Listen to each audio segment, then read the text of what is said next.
జగన్ విషయంలో ప్రజలకు సంబంధించి ఏం కావాలనుకుంటున్నారు అన్నటువంటిది ఎప్పటికప్పుడు $1,000,000 ప్రశ్నే. ఈ ట్రిప్పు ఒక ఛాయిస్ వచ్చింది. ఏంటి అంటే ఇప్పుడు ఇదివరకు ఇదిగో ఇది చేస్తాం అది చేస్తామని చెప్పి ఇదిగో ఇది చేయలేదు అది చేయలేదు అన్నటువంటి పాయింట్ చుట్టూతోనే నడుస్తున్నాం.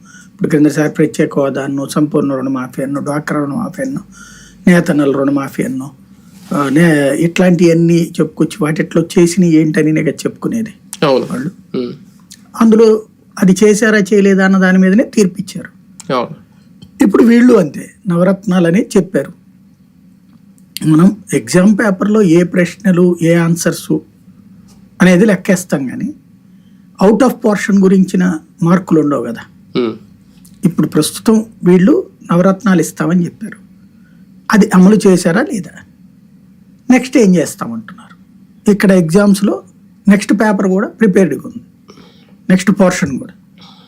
ఇది నచ్చుతుందా లేదా? ఇక్కడ 2 పోర్షన్లు తీసుకోవాలి. ఫస్ట్ 50% ఏంటి అంటే 50% అనకూడదు, 80% అనాలి. 80% మార్కులు క్రిందసారి ఏం చేశారు, చెప్పింది ఏం చేశారు అన్నటువంటి. అందులో 100కి వాళ్ళు చెప్తున్నట్టు 99 అనను, కానీ నేను నవరత్నాల్లో కంప్లీట్గా ఫిల్ చేశారు. అయితే మద్య నిషేధం అన్నటువంటిది మాత్రం జరగలేదు. అది